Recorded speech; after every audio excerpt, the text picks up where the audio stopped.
Hi guys, in front of me is VIVO Y22S, and let me show you how to perform a soft reset of this device.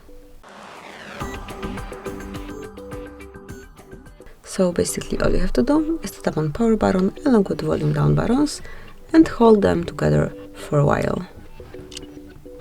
This should last around 10 seconds. Keep holding.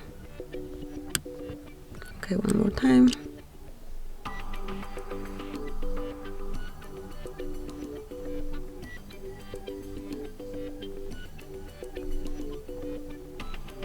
And wait till you feel the vibration and see the logo, then you can release both buttons and your device will be rebooted within a couple of seconds.